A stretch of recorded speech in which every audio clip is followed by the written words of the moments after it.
السلام عليكم. وعليكم السلام ورحمة الله وبركاته. كيف حالك يا شيخ ياسر؟ الحمد لله. شلون أمورك الغالي؟ الله يسلمك. الحمد لله. تفضل يا حبيبي. والله عندي مشكلة إني إنسان إذا دخلت البيت شخصية وإذا خرجت شخصية. شخصيتي داخل البيت سيئة، مو اجتماعي، منغلق، انطوائي، قليل الكلام. كم عمرك الغالي؟ 22. 22 سنة ها؟ نعم. أنت سوت لي تذكير على مقطع الشيخ ابن عثيمين الله يرحمه برحمته. صح؟ صح. أتذكرك أنا. وذلك دخلت على حسابك وشفت حسابك شيخ عبد الرحمن. إيه وين كان استشكالك قبل لا أجاوبك على سؤالك في مسألة كلام الشيخ ابن عثيمين عندما أرسلته لي؟ والله نسيت. لا أنا شفت لك موضوع أنت سبحان الله طلع على بالي كلام ابن عثيمين وسويت لك منشن، بس نسيت شنو كان الموضوع. أنا ذكرك يا الغالي، أذكرك بشر.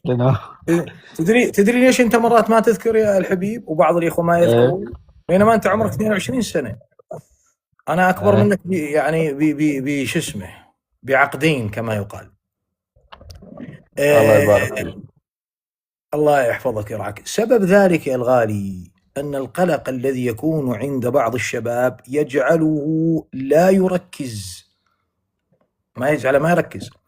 أنا السؤال الذي سئلت عنه في مسألة شرط المرأة في عدم التعدد. أي صح. أيوة، وهذا قول جمهور أهل العلم، الحنفية والمالكية تمام والشافعي. الحنابلة قالوا لا حرج من العلماء الآن من المعاصرين الشيخ ابن عثيمين الله يرحمه والشيخ ابن باز الله يرحمهم برحمته. الله تمام. لكن أنت إذا تريد تقول لي ابن باز وابن عثيمين، أنا راح أجيب لك علماء كثر أكثر من 2000 عالم. تمام. إذا تريد أن نحسبها بهذا الحساب، الأمر ليس بهذا الحساب، الأمر هي مسألة دليل. صح. فعلا مو صحيح. فما يجيني واحد قال لي والله ابن عثيمين يقول لا حرج. براحتك اخذ كلام ابن عثيمين. يعني تجي المرأة قالت وانا داخل كلام ابن عثيمين الله يرحمه برحمته انه اشرط على زوجي التعدد. انا ايش اسوي؟ انا جاي اكلم الرجال اقول لهم يا اخوان اجت لك امرأة تقول لك هذاك لا تقبل.